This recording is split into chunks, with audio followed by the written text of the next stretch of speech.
तो आज की वीडियो में हम लोग बात करेंगे morphology of cell injury adaptive changes के बारे में। और इसके बाद यहाँ पे जो कुछ छोटे मोटे टॉपिक्स हमारे चैप्टर 1 में और दे रखे हैं, लाइक हमारा कैल्सिफिकेशन हो गया, एक्यूमुलेशन हो गया, और सेल स्वेलिंग और एसिडोसिस, अल्कोलोसिस और इलेक्ट्रोलाइट इम्बैलेंस। तो इन सब के बारे में भी यहाँ पे बात करेंगे। तो आज की वीडियो में हमारा जो चैप्टर 1 है यूनिट 1 में वो कंप्लीट हो जाएगा, और नेक्स्ट वीडियो हम कोशिश करेंगे इन्फ्लामेशन पे कंप्लीट 1 शॉट लाने की। बाकी आप लोग कॉपी और पेन लेके बैठ जाइए और हम लोग अपना आज का वीडियो स्टार्ट करते हैं। अब देखो, बात करें हम लोग यहाँ पे मॉर्फोलॉजी ऑफ सेल इंजरी के बारे में। तो देखो, सबसे पहले तो आप लोग एक चीज़ समझो कि ये जो मॉर्फोलॉजी ऑफ सेल इंजरी है, ये सही पूछो तो यार एक कंप्लीट अलग टॉपिक है। मतलब यहाँ पे ये चीज़ है नहीं, जो हम लोग देखने वाले हैं वो मॉर्फोलॉजी ऑफ सेल इंजरी है नहीं, वो बेसिकली अडेप्टिव चेंजेस है। लेकिन अब आपके सिलेबस में जिस तरीके से दे रखा है तो हम लोग उसी तरीके से कवर करेंगे। बाकी देखो, मेरा मन था कि मैं आप लोग को ये चीज़ें एक्सप्लेन करूं अलग से, लेकिन अभी थोड़ा सा टाइम भी कम है, तो हम थोड़ा सिलेबस और एग्ज़ाम के पैटर्न पे ही ज़्यादा चलेंगे।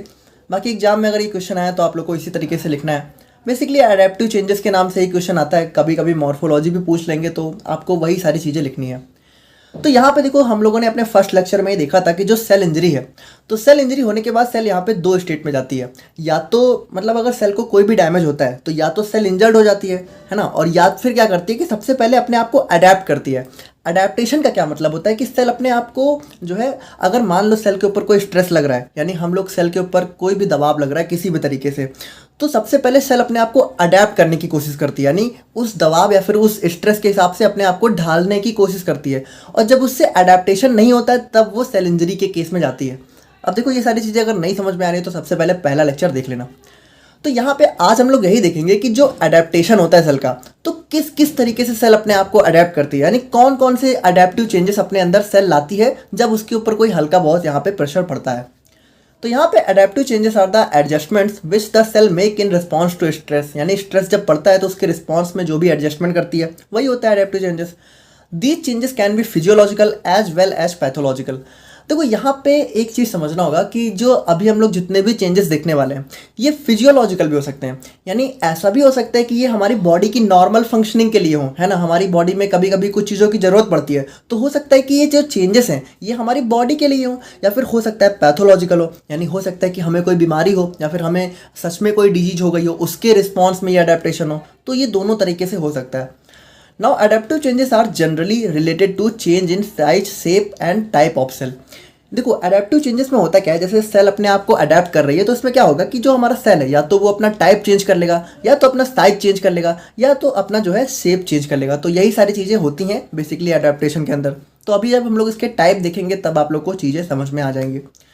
Now there are following adaptation a cell make in response to various type of stress, यानी जो अलग अलग टाइप के स्ट्रेस होते हैं तो हमें जो है कुछ इस तरीके के एडेप्टेशन देखने को मिलते हैं सेल के अंदर।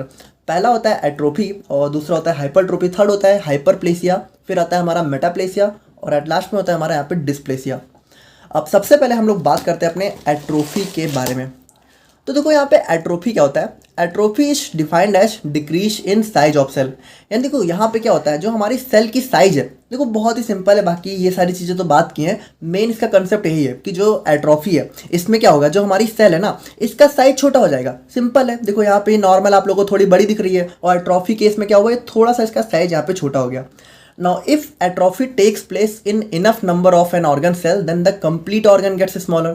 अब देखो, आप सभी को पता है कि ऑर्गन हो, टिश्यू हो, सब सेल से ही मिलके बने हैं। तो अगर यहाँ पे हमारा सेल का साइज छोटा हो रहा है तो अल्टीमेटली ऑर्गन का भी तो साइज छोटा हो जाएगा। तो वही चीज़ लिखी हुई है। Now atrophy is mainly found in heart, skeletal muscles and brain etcetera, यानी देखो जो हमारा हार्ट होता है और स्केलेटल मसल होती है, ब्रेन होती है, इसमें ये ज़्यादा देखने को मिलता है। बाकी देखो हो तो कहीं भी सकता है, लेकिन इन सारी जो हमारे ऑर्गन्स होते हैं या फिर मसल्स होती हैं वहाँ पे हमें ज़्यादा देखने को मिलता है।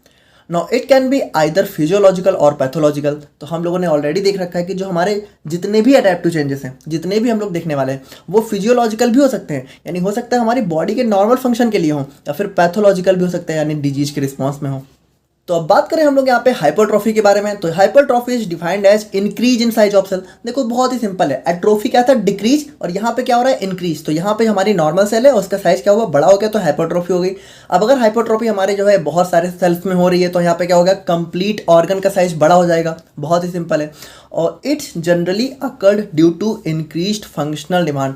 देखो जैसा कि हम लोगों ने बात की कि अगर मान लो बॉडी की फंक्शन में कभी कभी कुछ जो है इंक्रीज की डिमांड होती है, यानी बॉडी को बहुत ज़्यादा फंक्शन करना होता है, तब क्या होता है, तब हमारा हाइपरट्रॉफी हो जाता है, यानी सेल का साइज थोड़ा सा बड़ा हो जाता है ना। Hypertrophy can be either physiological or pathological. तो ये सारी चीज़ें आप लोग को ऑलरेडी पता चल चुकी हैं। तो बात करें हम लोग यहाँ पे हाइपरप्लेसिया के बारे में, तो hyperplasia is defined as increase in number of cell. देखो यहाँ पे क्या हो रहा है, सेल का नंबर बढ़ रहा है। देखो यहाँ पे अगर आप एक हिसाब से देखो तो 4 सेल है और हमारी 6, यानी सेल का नंबर ही बढ़ रहा है। Now if hyperplasia continues then finally it results in the enlargement of organs. देखो अब मान लो यहाँ पे कोई ऑर्गन है और उसके सेल का साइज यहाँ पे कंटिन्यू बढ़ता ही जा रहा है, तो एट लास्ट में क्या होगा, वो जो हमारा ऑर्गन है वो भी तो इनलार्ज होगा, यानी उसका भी साइज बढ़ जाएगा। तो वही चीज़ लिखी हुई है। बाकी it can be either physiological or pathological. तो देखो ये वाला पॉइंट आप लोग को हर टाइप में लिख देना है, इससे थोड़ा सा आंसर जो है लॉन्ग हो जाता है, लंबा हो जाता है ना। तो यहाँ पे आप लोग इस चीज़ को तो समझ ही गए होंगे। अब बात करें हम लोग यहाँ पे 4 टाइप यानी कि मेटाप्लेसिया के बारे में, तो metaplasia is simply defined as directly change in type of cell. अब देखो यहाँ पे क्या हो रहा है, हमारा सेल का टाइप ही चेंज हुआ जा रहा है। देखो हम लोग थोड़ा सा रिवाइज करते हैं। एट्रोफी में क्या हुआ, हमारा सेल का साइज छोटा हुआ। हाइपरट्रोफी में सेल का साइज थोड़ा सा बड़ा हुआ। और उसके बाद हाइपरप्लेसिया में क्या हुआ, हमारे सेल के नंबर बढ़े। और मेटाप्लेसिया में क्या हो रहा है, सेल का जो है टाइप ही चेंज हुआ जा रहा है। यानी इसमें क्या हो रहा है कि in metaplasia function of one cell is completely change into function of another cell, यानी एक सेल का फंक्शन ही पूरा चेंज हो जाता है। Now it can be either physiological or pathological. जैसे कि आप लोग यहाँ पे देख रहे हो कि हमारी कोई सेल है तो इसका मतलब पूरा स्ट्रक्चर भी चेंज हो गया, और स्ट्रक्चर चेंज हो गया तो इसका काम भी चेंज हो गया, फंक्शन भी चेंज हो गया। तो मेटाप्लेसिया हमारा वही होता है। अब बात करें हम लोग यहाँ पे डिस्प्लेसिया के बारे में, तो dysplasia is defined as abnormal or stoppage of growth.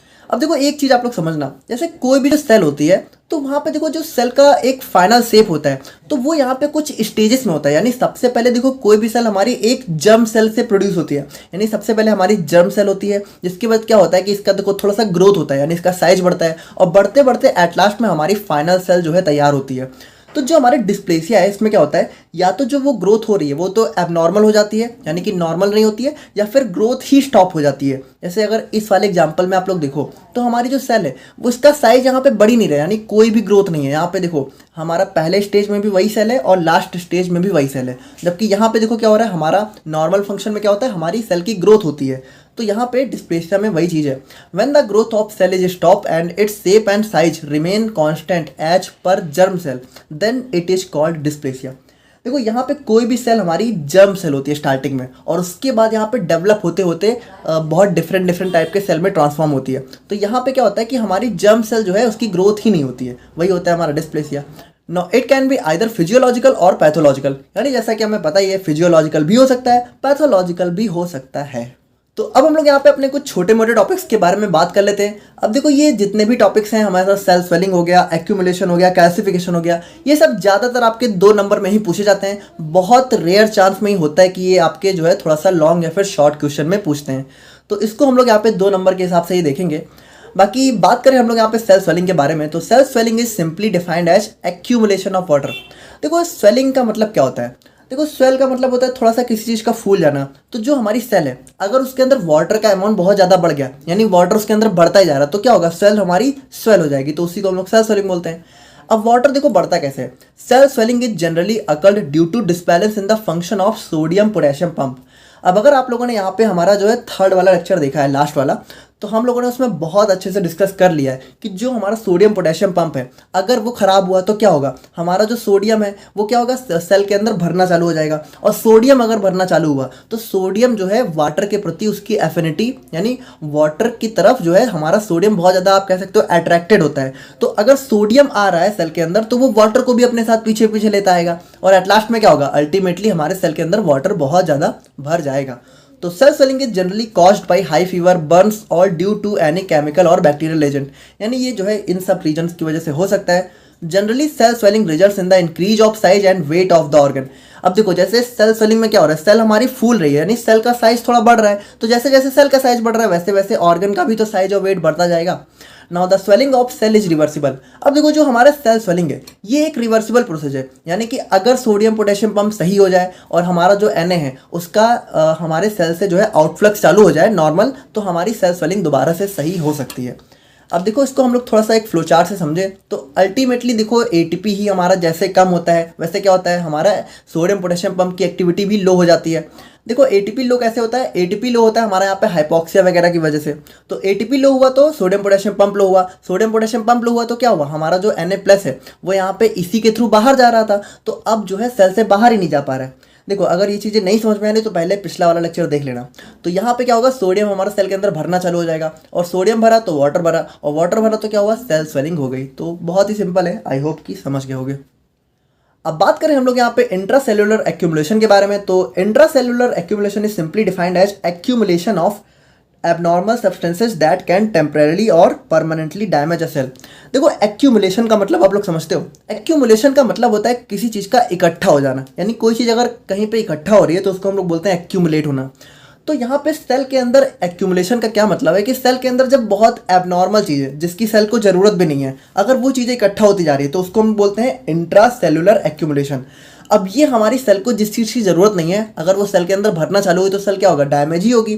Temporary भी हो सकती है, अगर वो चीज़ें बाहर निकल जाए सेल के तो टेम्परेरी है, और अगर नहीं निकल रही हैं भरती जा रही है तो परमानेंट भी डैमेज हो सकती है। Now it can be occur due to overproduction, abnormal metabolism और disbalance in normal physiology। अब अगर मान लो किसी चीज़ का सेल के अंदर ओवर प्रोडक्शन हो रहा है या फिर जो है मेटाबॉलिज्म एबनॉर्मल हो गया है। देखो मेटाबॉलिज्म के थ्रू ही हमारे बॉडी में सारी केमिकल रिएक्शन होती हैं, तो अगर वही हमारा ख़राब हो गया है या फिर जो है फिजियोलॉजी यानी फंक्शनिंग में ही कोई दिक्कत हो गई है तो इन सब की वजह से हमारा एक्यूमुलेशन स्टार्ट हो सकता है। Now it can be either reversible और इरिवर्सिबल। तो जैसा कि हम लोगों ने स्टार्टिंग में देखा कि ये टेम्परेरी भी हो सकता है, परमानेंट भी हो सकता है। अगर टेम्परेरी हुआ तो रिवर्सिबल है, परमानेंट हुआ तो इरिवर्सिबल है।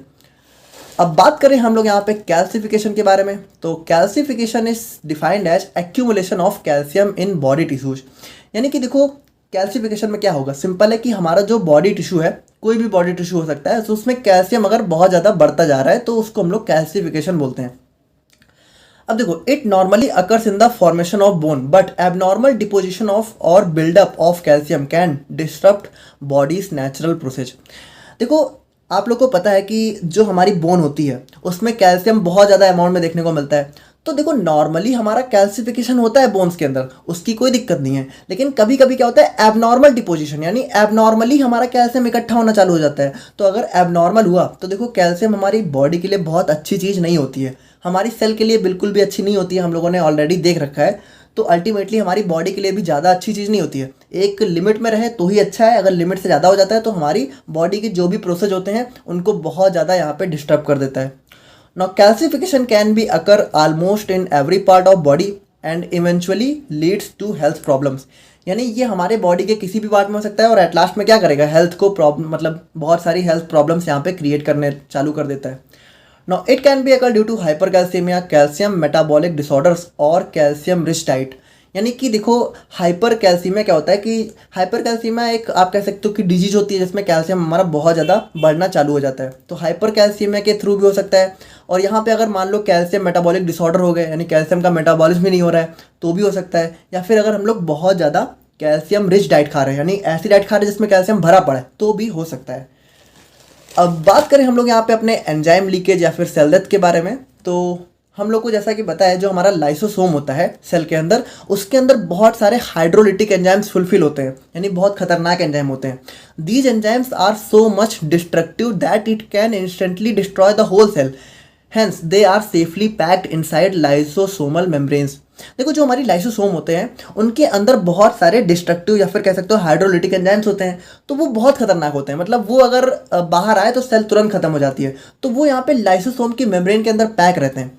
लेकिन अगर मान लो हमारी बॉडी के नॉर्मल फंक्शन या फिर मेनली बात करें तो एसिड बेस बैलेंस में अगर डिसबैलेंस हुआ, यानी बॉडी का अगर एसिड लेवल बहुत ज़्यादा कम हुआ, तो यहाँ पे क्या होता है जो हमारी लाइसोसोम की मेम्ब्रेन होती है वो ब्रेक हो जाती है, यानी जिस मेम्ब्रेन के अंदर हमारे ये जो एंजाइम्स हैं ये पैक हैं वही ब्रेक हो जाती है। फिर क्या होता है एंजाइम हमारे लीक हो जाते हैं, यानी एंजाइम लीकेज हो जाता है, और एंजाइम लीकेज से क्या होता है eventually leads to cell death. जैसे एंजाइम लीक हुआ वैसे ही हमारी सेल यहाँ पे डेथ हो जाती है। अब बात करें हम लोग यहाँ पे एसिडोसिस और एल्कोलोसिस के बारे में, देखो ये सारी चीज़ें वैसे हम लोग अपनी इनऑर्गेनिक केमिस्ट्री फर्स्ट सेमेस्टर में ऑलरेडी पढ़ चुके हैं अपने एसिड बेस बैलेंस के अंदर, लेकिन फिर भी चलो थोड़ा बहुत आप लोग देख लो। बाकी अगर डिटेल में जानना है तो आप वो वाला लेक्चर देख लेना, वहाँ पे इन सब के बारे में डिटेल में हमने बात ऑलरेडी करी हुई है। जैसे एसिडोसिस क्या होता है, most of the bodies organ function at a certain pH range, यानी कि हमारी बॉडी के जो मोस्ट ऑफ द ऑर्गन्स होते हैं वो एक फिक्स पीएच पे काम करते हैं, यानी और यहाँ पे क्या होता है, disbalance in this pH range can cause disturbance in functioning. Ideal pH of blood is 7.4। देखो यहाँ पे क्या है कि अगर जैसे हमारी बॉडी के जितने भी ऑर्गन हैं वो एक नॉर्मल पीएच पे काम कर रहे हैं, अब अगर इस पीएच में छेड़छाड़ हुई तो हमारी बॉडी के फंक्शन में भी छेड़छाड़ हो जाएगी, यानी गड़बड़ी हो जाएगी। अब अगर एक आइडियल पीएच की बात करें, यानी जिस पीएच पे काम करते हैं वो पीएच हमारा क्या होता है, नॉर्मली 7.4 होता है। तो अगर हमारा पीएच 7.4 से कम जा रहा है, यानी 7 से कम जा रहा है, तो हमारा क्या होगा, एसिडोसिस। एसिडोसिस का मतलब क्या है, हमारी बॉडी में एसिड के लेवल का बढ़ जाना। और अगर हमारा पीएच 7.4 से ऊपर जा रहा है तो हमारा क्या हो गया, एल्कलोसिस, यानी बॉडी में हमारे कह सकते हो कि बेस का लेवल बढ़ रहा है। देखो इतना तो पता ही है ना कि 7 से नीचे पीएच है तो एसिड होता है, 7 से ऊपर पीएच है तो बेस होता है, तो वही चीज़ है। Now this acidosis and alkalosis are of generally 2 types. अब ये हमारे यहाँ पे 2 टाइप के होते हैं। पहला होता है हमारे यहाँ पर रेस्पिरेटरी और सेकंड होता है हमारे यहाँ पे मेटाबॉलिक। अब रेस्पिरेटरी में क्या होता है, इसमें बेसिकली हमारे कार्बन डाइऑक्साइड की जो एलिमिनेशन है उसके रेट में या तो इंक्रीज होता है या तो डिक्रीज होता है, ठीक है। इन्हीं दोनों की वजह से हमारी ये दोनों प्रॉब्लम देखने को मिलती है। अब अगर डिटेल में जानना है तो एसिड बेस बैलेंस देख लेना, बाकी अगर ऑलरेडी पता है तो समझ ही गए होगे। और मेटाबॉलिक में क्या होता है कि इसके अलावा जो भी रीजन्स होते हैं वो हमारे मेटाबॉलिक में आ जाते हैं।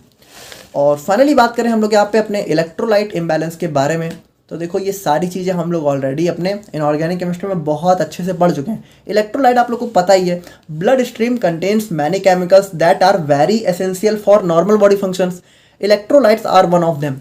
देखो जो हमारा ब्लड होता है उसमें बहुत सारे कंपोनेंट होते हैं ब्लड के साथ साथ जो कि हमारी बॉडी के फंक्शन के लिए ज़रूरी हैं। तो जो हमारी इलेक्ट्रोलाइट्स हैं वो उन्हीं में से एक होते हैं। Calcium, magnesium, sodium, potassium are some examples of electrolytes, यानी ये हमारे इलेक्ट्रोलाइट्स के कुछ एग्जांपल्स होते हैं।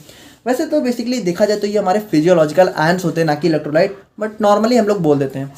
Now disbalance in these electrolytes can cause variety of disturbances. Electrolyte imbalance can become results into vomiting, diarrhoea, sweating, high fever. यानी कि देखो अगर हमारी बॉडी में इलेक्ट्रोलाइट इम्बैलेंस हुआ तो हमें बहुत सारी प्रॉब्लम हो सकती है, वोमिटिंग हो सकता है, डायरिया हो सकता है। ये सब चीज़ें हम लोग ऑलरेडी डिस्कस कर चुके हैं फर्स्ट सेमेस्टर में, तो आई होप कि थोड़ा बहुत आप लोग को याद होगा। अब देखो ये सारे जो जितने भी टॉपिक हम लोगों ने देखे हैं ये जनरली हमारे 2 नंबर में ही पूछे जाते हैं, लेकिन बाई चांस ऐसा हो सकता है कि कभी आपसे ये 5 नंबर में भी पूछ ले जाए। तो यार थोड़ा बहुत तो मैं एक्सपेक्ट करता हूँ कि आप लोग बना के भी लिख सकते हो, थोड़ा एक बेसिक आइडिया तो आप लोग को लग ही गया है। बाकी देखो नेक्स्ट वीडियो में हम लोग बात करेंगे अपने इन्फ्लेमेशन के बारे में, तो मिलते हैं हम लोग यहाँ पे नेक्स्ट वीडियो में। Thank you so much.